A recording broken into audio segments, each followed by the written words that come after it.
Welcome to the NACE Town Hall, engaging students virtually during COVID-19. Today's session is brought to you by HireVue. HireVue is a global leader in video interviewing and interview assessments. Their enterprise-grade platform provides a faster and equitable way to evaluate talent. HireVue supports over 1 million graduate interviews annually and has solutions for campus teams. HireVue has hosted almost 15 million interviews for its 700 plus customers.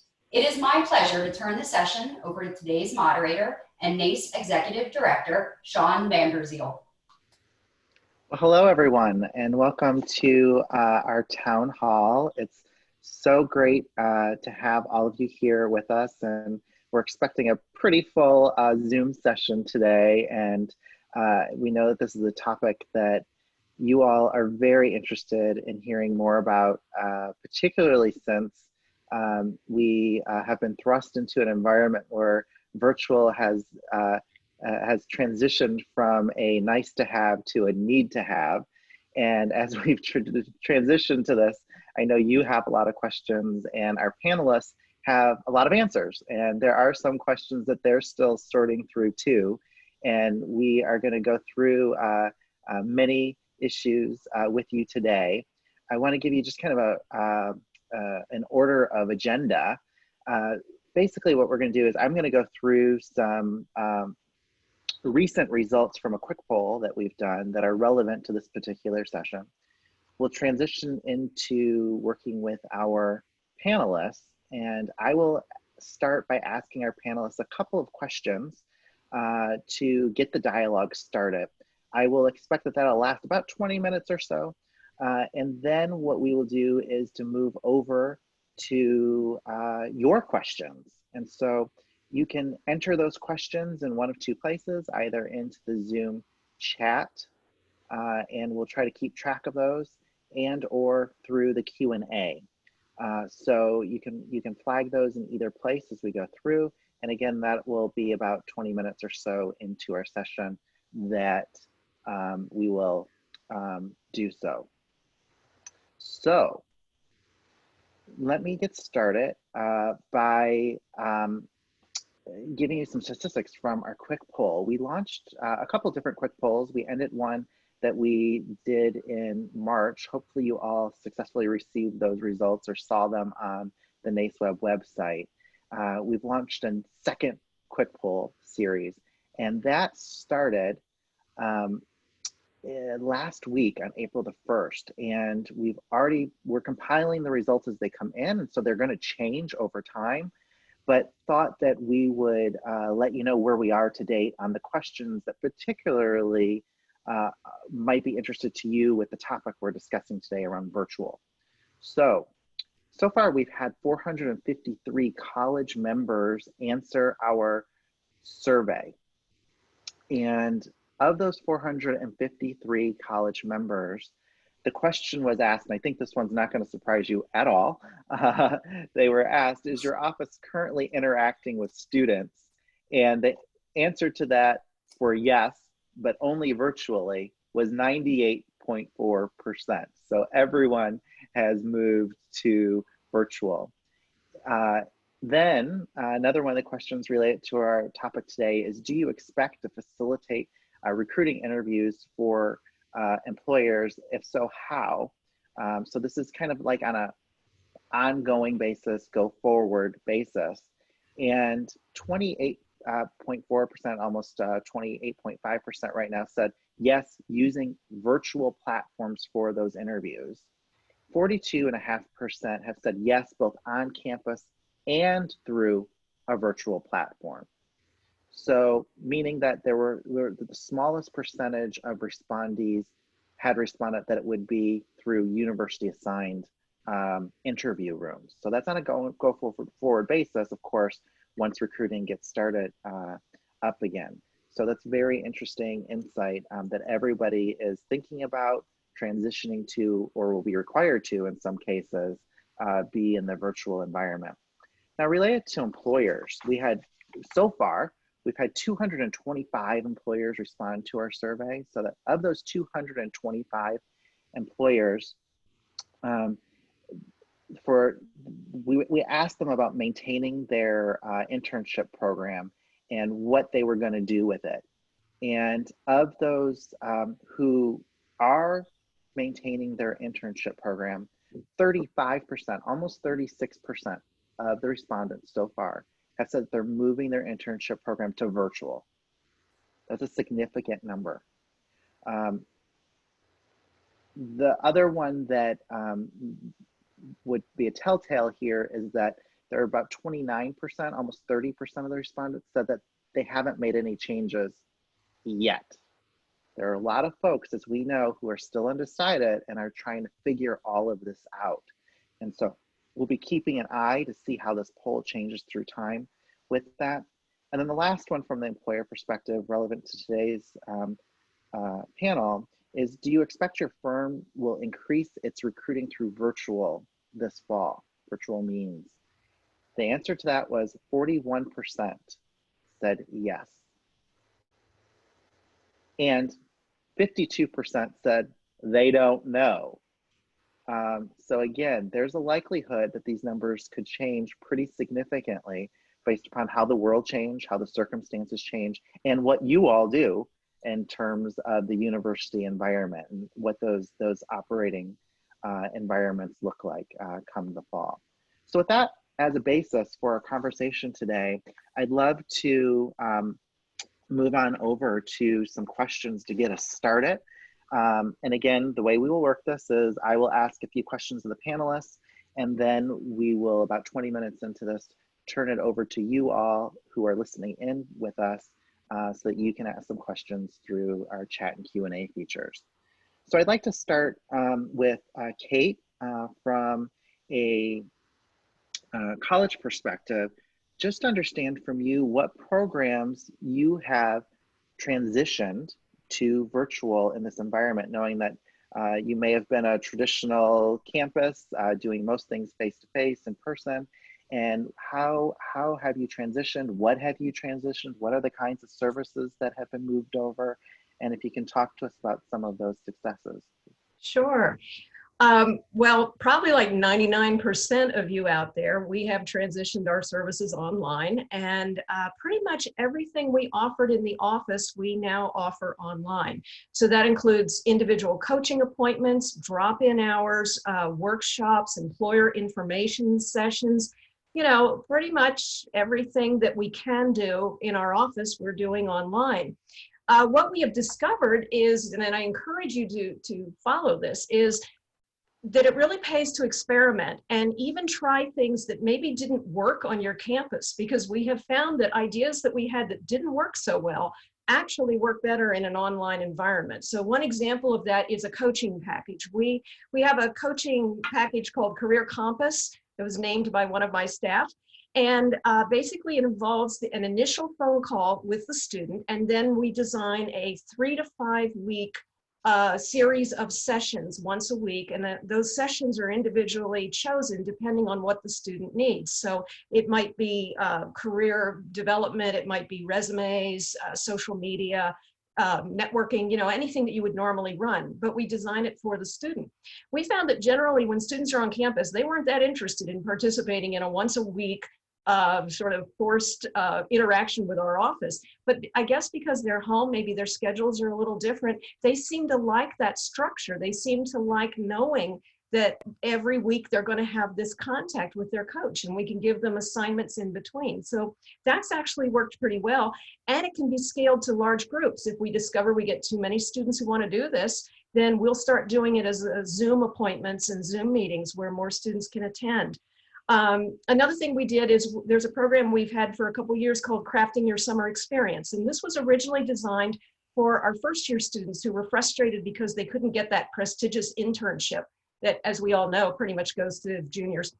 And so we developed a learning contract with them of what they wanted to learn over the summer, regardless of what their summer job was or their internship was. So even if they were in a small town and they're working at the local Dairy Queen or whatever, there are ways to craft a summer where they can build up their competencies and skills with things like having them plan to network with alumni about their career area, maybe every 2 weeks, setting up one of those calls, taking some sort of online class like Udemy to learn Excel spreadsheets or things that, again, they may not learn in class. Maybe reading key books in their field, Googling what is what's the best book for the marketing field, and finding out what that is and then read it. So that by the end of the summer, their summer job may not be as exciting, but they've got this very rich experience and outcome that they can talk to employers about. So it goes beyond just the usual, here's what I did last summer that wasn't too exciting.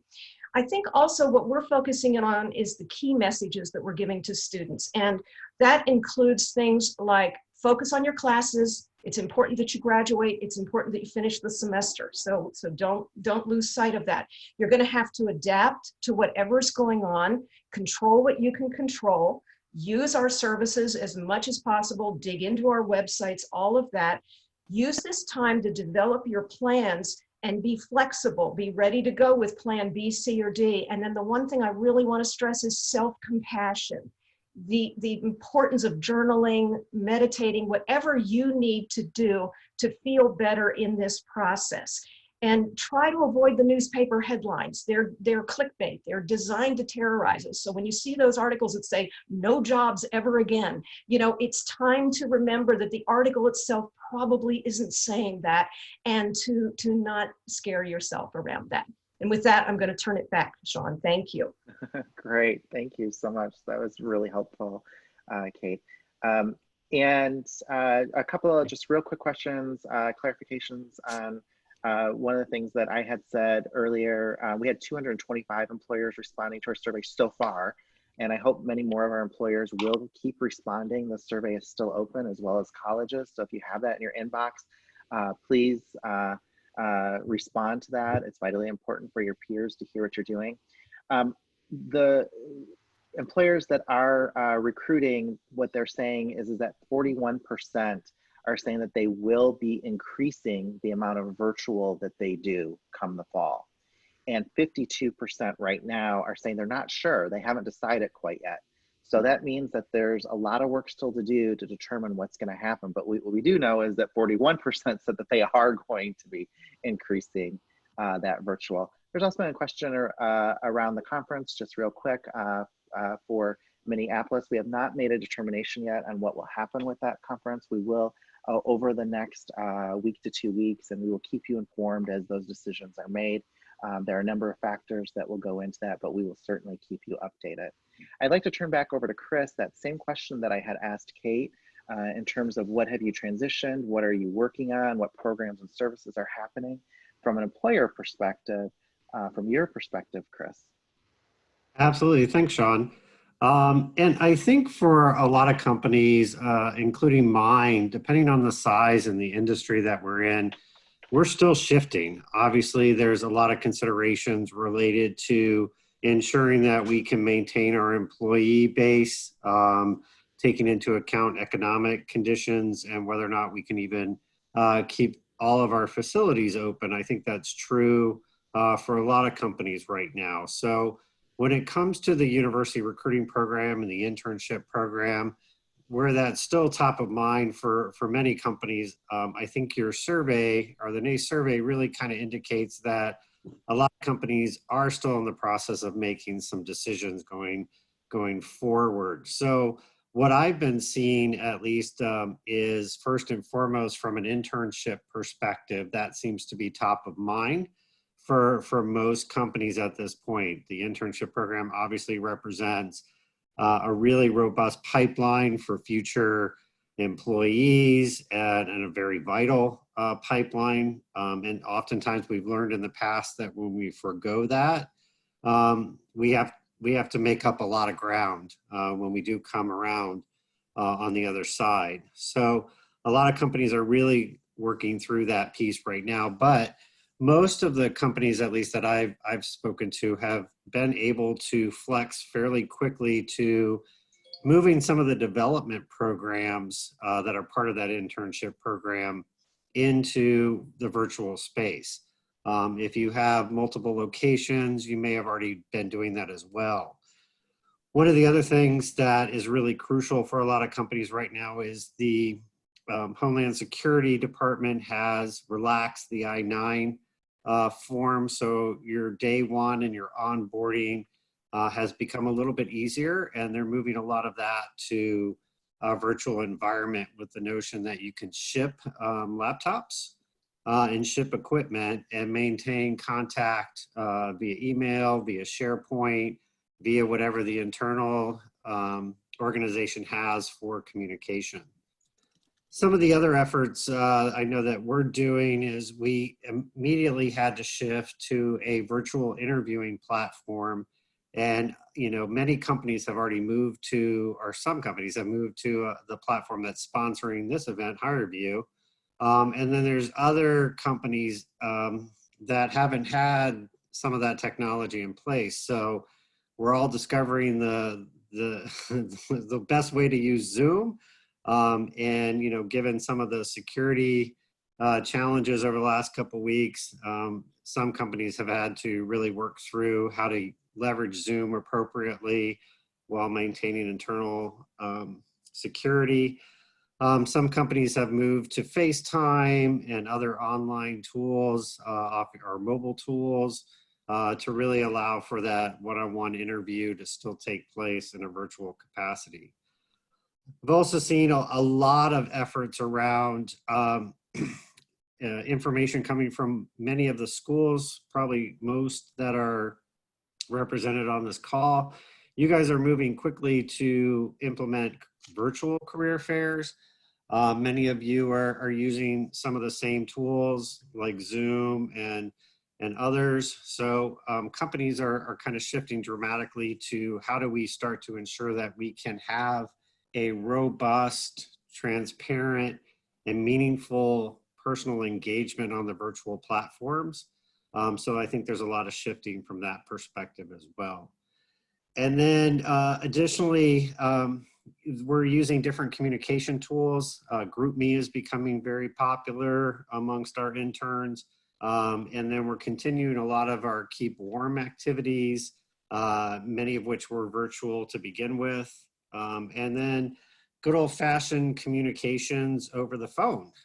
So I've seen a lot of companies spending way more time picking up the phone and calling our candidates, calling our interns, and making sure that there's ongoing dialogue with them from that capacity. I did see earlier today an article on LinkedIn, shout out to University of Tennessee. Looks like you guys have called over 6,000 students as part of that process. So I don't know if the companies can keep up with that, but I know we're doing a lot of efforts from that perspective. Oh, and I apologize, there is a question out there about what Keep Warm activities are. So companies have to think about, because we put our offers out in the fall, we have to come up with ways to ensure that we're engaging students throughout that process before they start. So we have monthly activities, we have virtual engagement. We also send, you know, small gifts or cards, and of course emails. So trying to do as much as we can to engage those students throughout that process. But I think the list can just goes on and on, Sean. I think as we continue to evolve in this space, I think there'll be more reliance into the virtual space from an engagement perspective. Great, thanks, Chris. That's a nice overview. I'd like to turn it over to Jen now. Jen, you've been working in the virtual space for quite some time because that's the culture of your organization. And so this wasn't kind of something that happened overnight for you. This is something that you've been doing for quite some time and you've done a lot of planning towards. So I'd like to take this question a little bit different tactic with you, which is, what advice do you have for those folks participating in the call today in terms of best practices or leading practices, things that you have found that have really helped you to succeed in this virtual space? Sure. Well, hello everyone and welcome to the world of virtual career services. It's okay out there, I promise. I've been doing it for 10 years. To give you some advice, I have three kind of sections I wanted to talk about, which The first one is to have a plan. Some people I've heard are waiting for students to come to them. What I would say instead is divide and conquer. Organize your staff and start doing outreach like they're doing at the University of Tennessee and we do every day at Purdue University Global. My budget is about 95% staff. So you would think we're, delivering college online, we'd spend a lot on technology, but we don't. We spend a lot on our staff because that personalization is important. So reach out to your students, build connections, build relationships so they know that they're there for you. A second piece of advice would be to use technology as a tool to get things accomplished. Don't use technology to do your job, but help it make your job easier.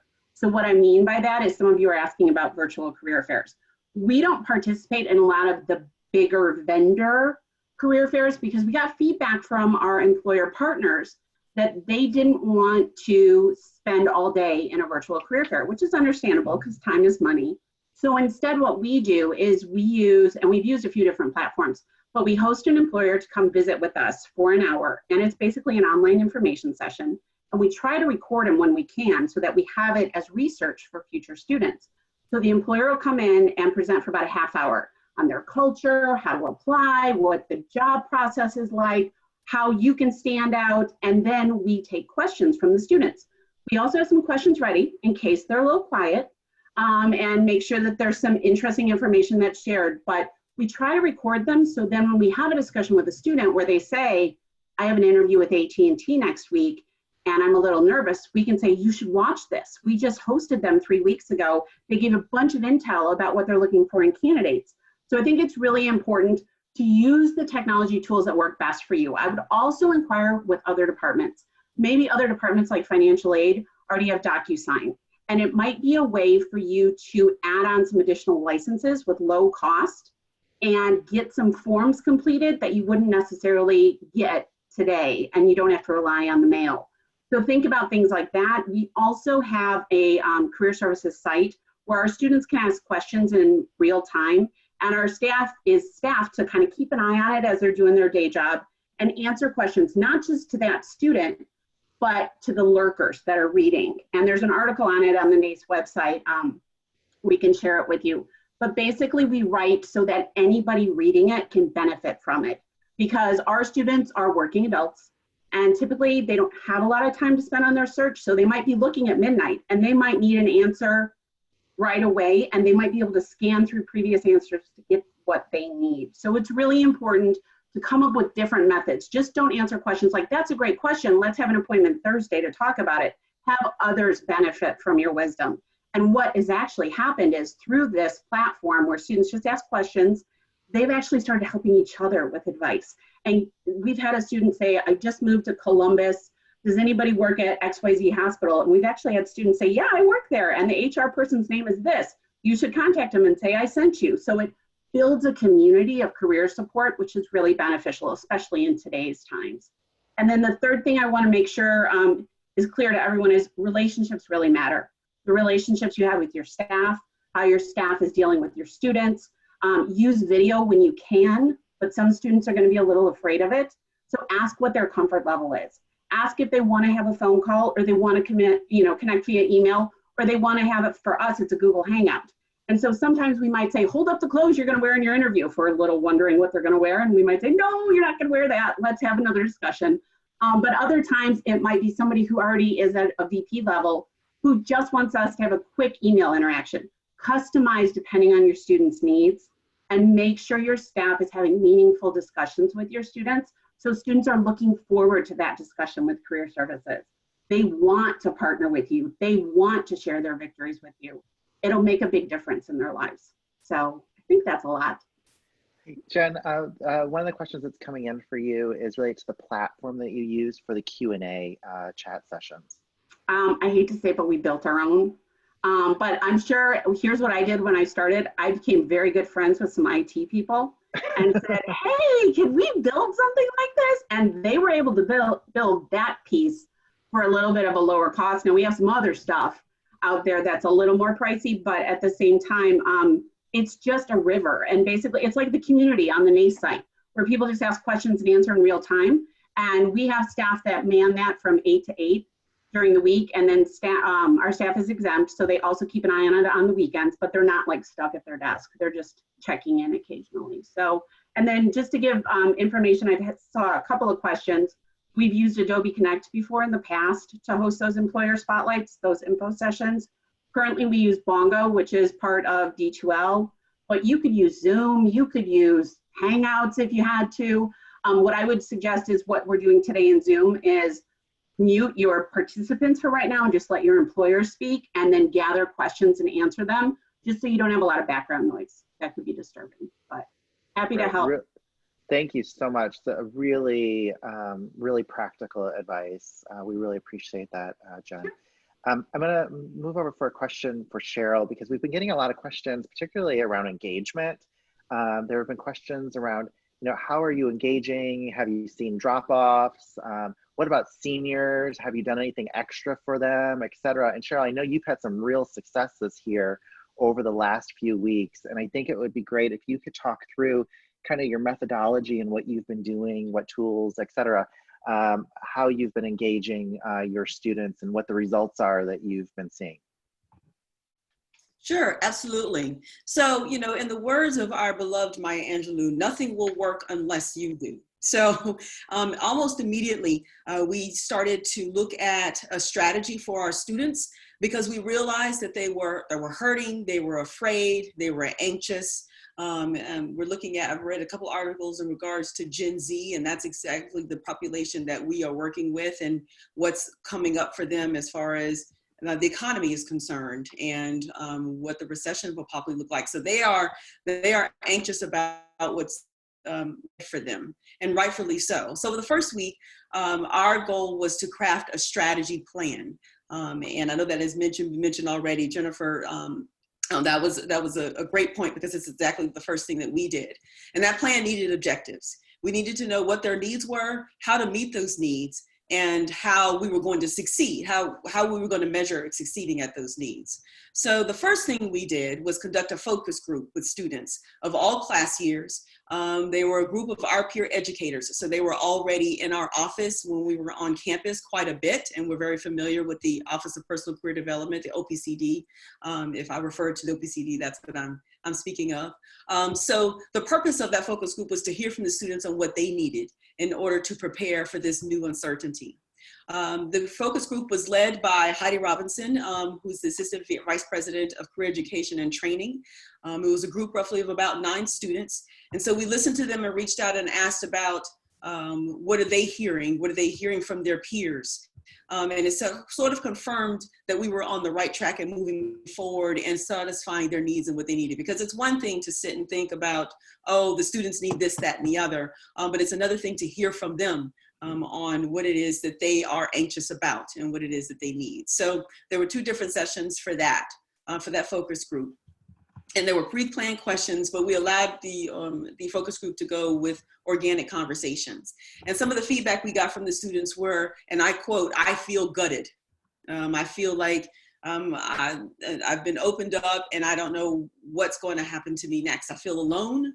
And so that alone piece is normal, because they're not with their other peers on campus. They really are siloed, and as you know, we're all quarantined in our homes. So they feel like it's just happening to them, even though it's not. So that was one of the first things that we did as far as strategy is concerned. The second thing, and the biggest impact that we've had, is what we call our Love Notes campaign.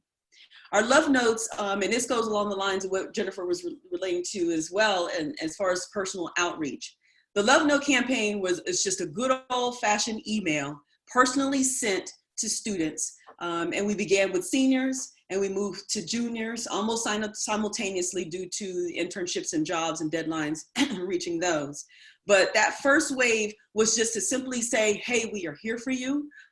We know that these are uncertain times, and there weren't any resources or links added into that email. The emails were sent personally from the career coaches, and they actually had the names of the students. And yes, it does take a lot of time, but the response was overwhelmingly of gratitude and appreciation And so the first wave was sent to seniors and juniors, as I mentioned, and there's about 5 career coaches in our office. So each of us in our caseload sent emails to students who we worked with within the past year, academic year first. And then the second wave was sent to all seniors and juniors in all departments. So those who may not have engaged with our office as frequently, they also received love notes as well. And as I mentioned, the response was overwhelmingly of gratitude. I can't remember you remembered. I can't believe you remembered me, our last appointment, and what we talked about. Thank you for sending me that note specifically for me. It shows that you were thinking about me. So, so having that response back, even on day one of our coaches received at least 25% response from the emails that she sent out, and because students are hungry. And they simply want to know that someone is there for them and care about their trajectory and where they're going. So, and we're still getting responses. Within the first week, from the first week to the second week, our appointments doubled. And as far as engaging with students are concerned, and we have to attribute it to that outreach and having it tailored specifically to them. The second message we sent to those seniors and juniors, and now going into sophomores, did include links and situations and scenarios and resources that they can tap into in regards to what they need to know. The OPCD website has different scenarios entitled, the site itself is entitled, what should I do if I? What should I do if my offer has been rescinded, or if I'm still looking for an offer, or if I have an offer? If I'm interested in grad school, how do I go about applying, or if I'm, or just learning a little bit more about that. So our website has those different scenarios attributed to students. We are conducting every single day office hours for at least 2 hours a day where students can drop in. And these are things that we were doing on campus while we were on campus. But I have to attribute the fact that how our community strategy plan has changed is that we're just more impactful in how we are reaching out to the students intentionally, and that they know that they're not just a number, and that their outreach is tailored specifically for them. And so we're also reaching out to specific groups and campus partners and academic departments as well, and making sure that we're reaching students of color, that we're reaching athletes, because now that they are not practicing or not in season, they don't have as much work experience. So being able to reach out to them and reassure them that we are there as well. We reached out to different academic departments, faculty and department chairs to show that we are partnering with them as well in regards to, because we understand students are coming to them. So that they can come to us or send them along to us, and we will help them out as well. The tracking, and I mentioned the last objective was, how do we know we are succeeding? We are putting every outreach that we make, we're putting it in this huge spreadsheet, so we know who we're reaching, we know who needs to have a follow-up message, and where the situation lies. We are running what's called Power BI, so we're collecting first destination data, so we know that where our students are going, and know that we don't need to follow up with those particular students because they have landed opportunities. And we are also using Handshake to track our student engagement. It was down the first week, but it's steadily picking up on a daily basis, as what we would normally see this time of year. Great, thank you, Cheryl, for all of that insight. And I think, Sure. you know, certainly a big takeaway there is around the personalization in terms of increasing engagement. And so, you know, that's one thing that I think we learn over and over again. You get feedback from certain students to the employers when we do those kinds of surveys, is around they feel like they're just a number and they feel like they're not really looked at as an individual. And I think that is the same from a career services perspective too, that they would love to be looked at as an individual. And so finding ways to personalize those messages, I think is really important. I'd like to ask, Kate, would you be able to talk with us just about tools that you're using and platforms that you're using, things Sure. that have been the things that have been really successful for you so far? Sure. And we're not heavy on purchasing packages and vendor type programs, particularly at Vanderbilt. We do most of our assessments through things like visual thinking and mapping and stuff like that. But first of all, Zoom, of course, like we're all using now. What I love about it is it's kind of leveled the playing field. Prior to that, we were using Skype, Google Hangout, GoToMeeting, you know, whatever kind of worked in a situation. This has sort of standardized. And because everybody knows the technology at this point, more or less, I think people are more comfortable using it, both students and those of us in career services. And I also think it's going to very much help our students ultimately with their online interviews, because I think they're going to get more and more used to using this visual platform. We're going to be able to talk to them about, hey, your background really doesn't work for an interview. Don't sit in that room again, or whatever other kinds of advice you might give.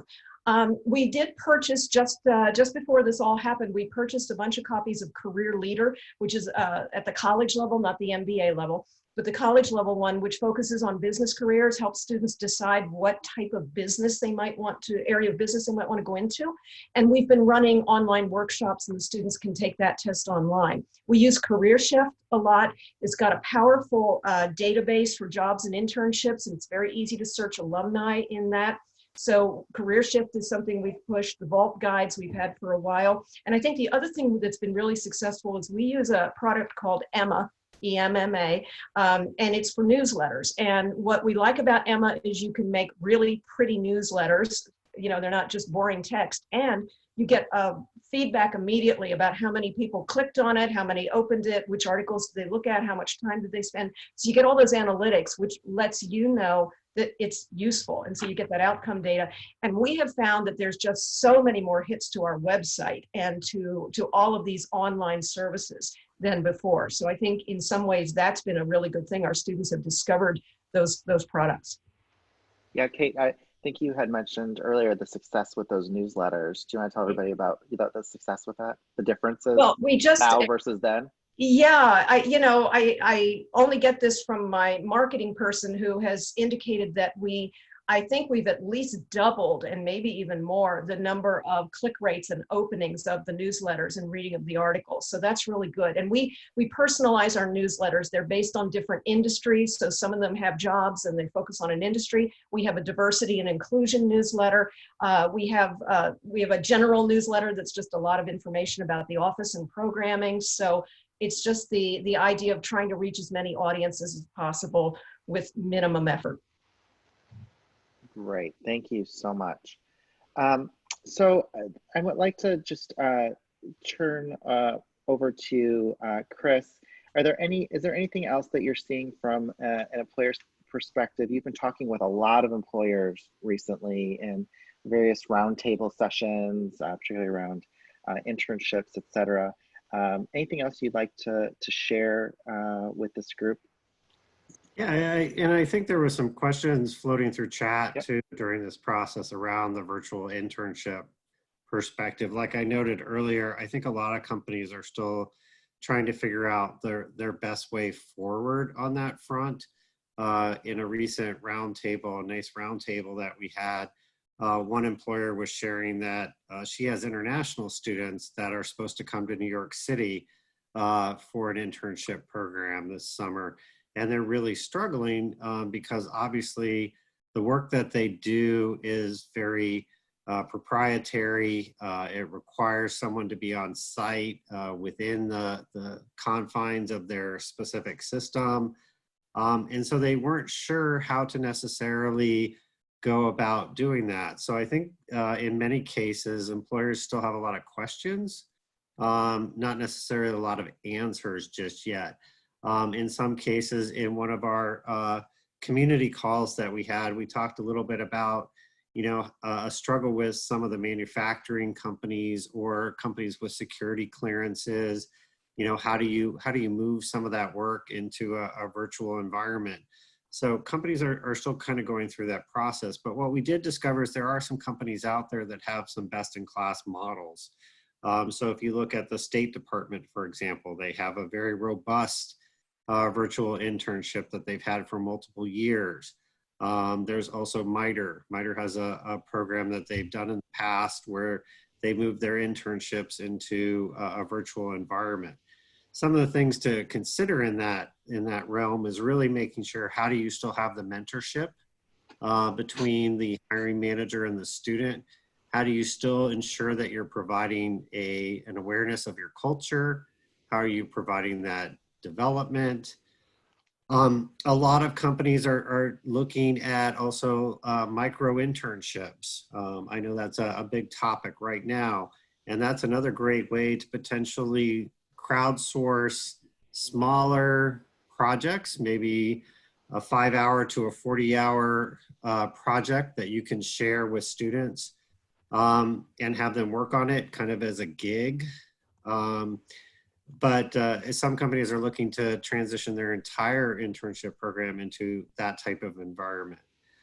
So I think there's a lot of things out there still that companies are trying to work through. I know, again, like I mentioned, probably the number one area that most companies feel comfortable with is moving their kind of programming, their internship programming into a virtual environment, because it's mostly workshops and chats and things of that nature. On the recruiting front as well, and even in the engagement, a lot of companies are also kind of leveraging that group coffee chat kind of construct through Zoom and having those dialogues. But right now, I think the main thing is really looking at how do we ensure the safety and security of our interns and of our employees through this process. As you know, a lot of interns move for their internships. So kind of thinking about where they're coming from and where they're going to. Are there 14-day quarantines as a result? So there's still a lot of unknowns and ways that we have to kind of work through some of those things. I have heard of some companies pushing their start dates back and making their internships shorter term. I've also heard where if a company might have canceled their internships, some are providing a measure of stipend or scholarship to those interns.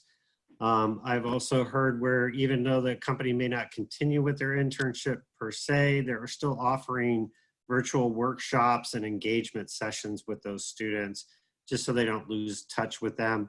And the student is still finding some value as far as having that engagement with those individuals. Those are pretty much a lot of what I've heard. I saw a few questions too about, you know, what type of virtual career fairs out there. There's quite a few out there. Along with Zoom, there's careerexpo.com, there's Brazen, and there's several others out there. And someone asked in the Q&A if there was one particular that most employers cared about. And I would argue that it's not so much the tool, it's really more of what Jen said around how the employers are asked to participate and engage, and can we maintain the level of personal engagement and the flow of candidates to ensure that we can position our employer in the best light. So I think those are some things that I've just kind of been picking up on the chats and the Q&A as quickly as I can. Looks like there's a lot of yeah, I'm going to try and help you through that, Chris.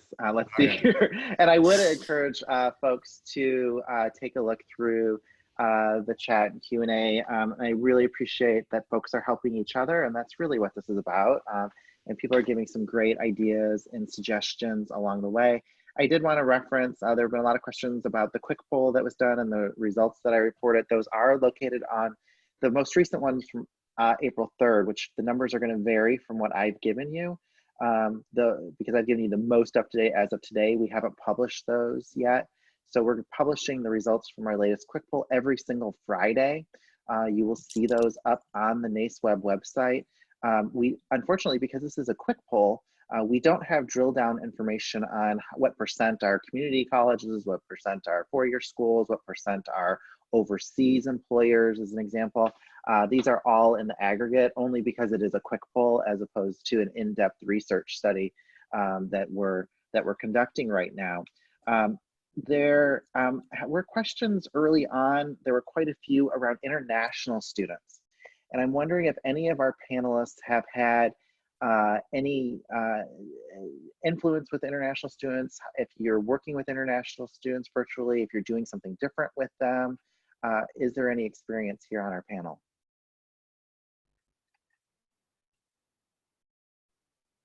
I think for some people right now, it's too soon to tell. We don't have a huge international population yet, but I think some people are just waiting to see. There was, Sean, just to address some questions that came up about resumes as well. I did want to bring up, if you've never done video resume reviews, it's a really neat way to get a connection with your students. There's tools out there like we've used Jing in the past. We've used Screencast-O-Matic. Kaltura is a new tool. There's one out there that a lot of people are using that starts with an O that I can't remember. But it's a great way where you can have your staff do a video resume review where you can put up the document in a slide and they pop in a screen and say, hi, Jimmy, I'm Jen. I'm going to be working with you on your resume review. Let's go look at it. And it pops the resume and you walk them through the edits. We found more students respond to their career services professional from seeing them in video and getting that resume feedback than just an email. So that might be something interesting to think about too, as you're kind of looking at personalization and looking at outreach and how to make a difference with people. It's that human factor that makes a big deal. And Sean, back to your question about international students, there are several student organizations at Vanderbilt that focus on international student areas and issues, and we've been in touch with the leaders of those organizations. We have been running some special webinars and workshops for our international students, and you know, it's difficult because a lot of the questions really can't be answered yet. Just like for our domestic students, we really don't know a lot of things yet. But as much as possible, I think what the important thing is, as has already been emphasized, is that relationship and making sure that the international students know that we care about them and that we are here to try to help in any way that we can. That's great, thank you. There was a question also just about services that various college members are providing. The 453 people who have responded to the survey so far, the vast majority are doing in the 98th percentile of those who have responded, of the 453 college members, are doing both general counseling, job search advice, and resume reviews virtually. So those three things pop up at the top, and all of them are at the 98th percentile. The two that are a little bit lower right now in the virtual environment are career workshops. About 70% of our college members are doing those that have responded to the survey so far. And in terms of testing, so like the Strong, or Myers-Briggs, et cetera, only about 55%, so it's still more than half, are conducting those virtually. So people are finding unique and new ways to be able to do that in these one-on-one sessions as we proceed. There was a question, does anyone on the have any sense, particularly thinking about virtual, if things continue on virtual in terms of timetables, that you might be doing things from a college perspective going forward? Will the usual stuff happen at the usual time in terms of whether it's fairs or interview schedules, et cetera? Have you put any thought into that yet? Hey, Sean, can I jump in there on that one? It's really interesting. I started to prepare a blog around some virtual engagement and virtual activity. And I went back into the NACE kind of historical view from blogs and articles. And we've been, as employers, talking about virtual probably well before 2015. So I think part of what we're experiencing right now is probably not just a push, but it's actually a pull to move us more into the virtual space to get all together. I think if you look at most employers, they have maybe a limited, they have limited resources to go to as many schools as they need to. There's opportunities to pull great students from just about every school that you could possibly imagine. So I think more and more companies had wanted to move into a virtual space anyway.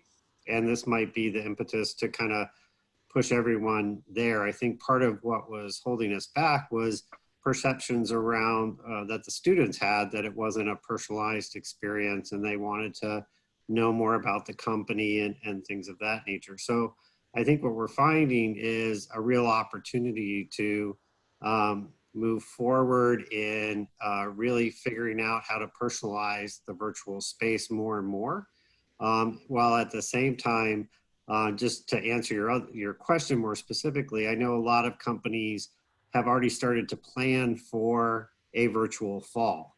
So not just the spring that we're in right now, but kind of anticipating that we need to be flexible and adaptable and be really ready to jump into an environment where the fall is virtual as well.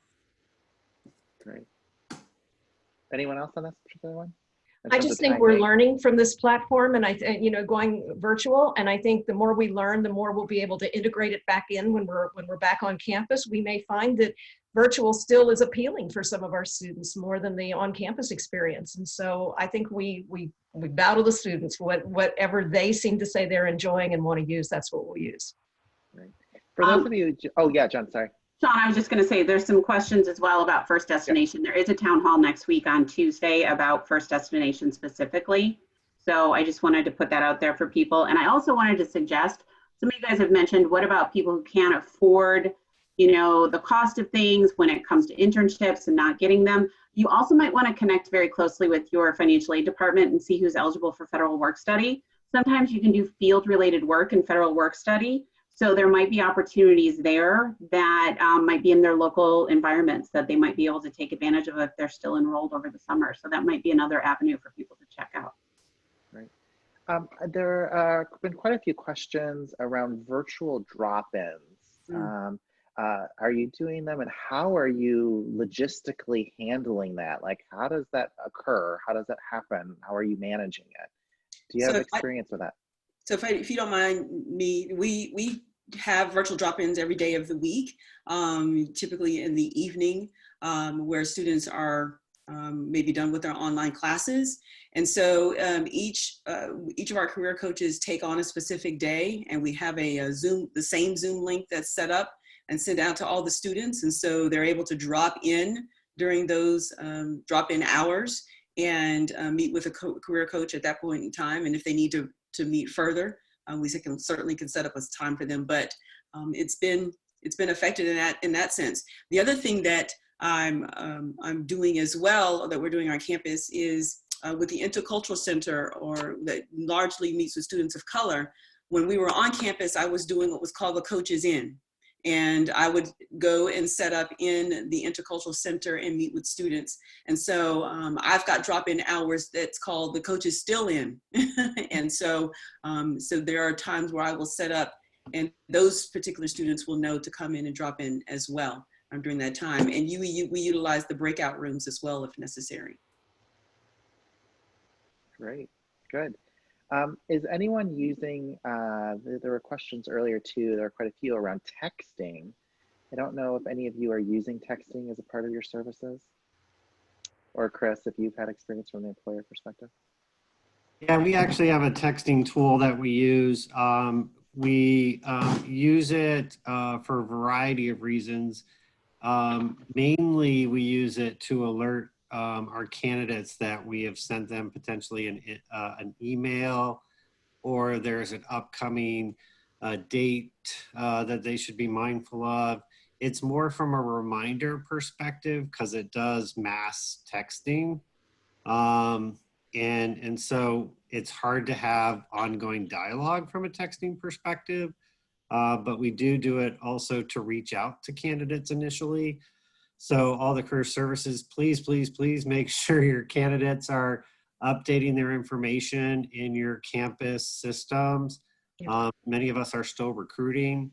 And, oftentimes the only way we can get a hold of a student if they don't have all their other contact information is through a text or an email. So we use the texting tool quite a bit from just more of a quick update type situation. Hey Chris, is there a particular tool you're using for the texting? I knew you were going to ask me that, Sean. And I can't think of it off the top of my head. I can find it and share it if anyone needs it. Okay, and how about from the employers? I mean, the colleges, anyone relate to the texting? There were some head nods. how you're using it? We don't have any sort of formal system. Some of our coaches do text with students. I think we probably have the same concerns that others do about our personal cell phone numbers, you know, in students' hands. But so we don't have a policy and we don't have a standard operating thing with that. Neither do I, to my knowledge. Okay. We do, but it's a little, it's not a universal system, and we have to check and make sure students are okay with texts and everything. But if you do use Google as a platform, you can send texts from a Google line to students, and you can also make outgoing calls from your laptop using Google. So that can also be something if you don't have an IP phone. That's great, and we're getting lots of comments in the chat that that's exactly what people are doing and using is Google to text using the Google Voice features. And so you may want to check that out as you're thinking through all of this. I'd encourage the panelists, if there are any last questions that you see in the chat that you would really like to address that you've been trying to get to, go ahead and jump in. I'd be happy for you to do that because the questions have been coming in pretty fast and furious here as we're getting to. Hey, Sean. Yeah, Chris, go ahead. I'm sorry. Yes, one of my wonderful teammates has sent me a quick text saying it's Text Recruit, and that's what we use.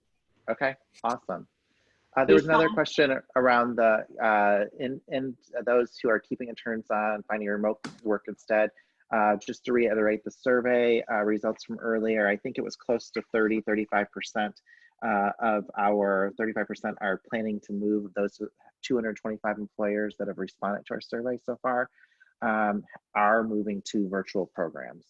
So hopefully that helps that panelist. Jen. I was just going to say, you know, a lot of people have been asking about platforms and does this work and does that work? The important thing here is just really taking care of your students and taking care of your staff. You know, using video to just check in on somebody sometimes gives you a visual that they might not be saying over the phone. So, you know, we do a lot of team meetings using video, and doing your one-on-ones with video can help a lot too, because somebody might be saying they're okay, but maybe they're really struggling. So I think we all care so much about our staff and our students, and that's the most important thing we can do right now, and not get too hung up on who's using what platform and how much it costs. I'd like to add into that and tagging on to what Jennifer's saying. I saw a question, I think it was in the Q&A, about what do you say to students, what are the best practices for talking about COVID-19 and being in this situation. I think the best approach is honesty. And being able, the best practice is telling them what they're up against and what the market is looking like. They're watching the news, whether they should be or not. I think being honest with them, we have a fantastic employee relations team that keeps us informed, not only what's going on with employers, but what's going on the trends and what's in the market and what's being posted. And I was meeting with the students today, and I simply said, look, this is what you're up against. You're a senior, and this is what we're going to do. Now, that doesn't mean that there aren't any jobs for you. It's just that your fight is going to have to look a little bit different. You're going to have to be creative in that, and use what you need, the energy that you have once you're not dealing with classes, to carve out some time to say, okay, I need to be in touch with and looking at who is hiring, and maybe your approach looks a little bit different, and that's okay. Yeah, I think that one of the things that's so important with the students is to let them know that they just need to pivot and look at what's out there, be flexible. One of the phrases I love to use with them is the phrase yet, in the sense of, I don't have an internship yet. I don't have a job yet. Yet is a lot of hope. Yet is a lot of possibility. And so getting them to think about the fact that, yes, it may not be happening today. It may not happen this week, but it is coming. Things will return at some point, and opportunities will open up again. Well, on that note, thank you so much, Kate, for that. I think that does leave us with a lot of hope, and the questions around everything that we do, there is a yet, and there's more being developed and more that we're going to learn and more that we're going to do together. I really encourage everyone on the call, if you haven't already, please engage on the NACE community chats that are there. There are amazing resources that are being shared there and conversations that are happening. We also have the virtual roundtables. There are dynamic conversations that are happening in Zoom chat roundtables. Please continue to sign up for those. They're filling up quickly. And then we have several more town halls coming up. I hope that you will each of them have a different topic. The next one is on the first destinations. That'll be next week. And then we have 2 more to go. And so I hope you'll check those out and join us for timely topics that certainly will be of interest to everybody. So for now, be safe. Thank you for joining us, and we look forward to the next time. This concludes today's event. The archive will be available within 3 business days. Thank you again for attending, and thank you to our sponsor, HireVue.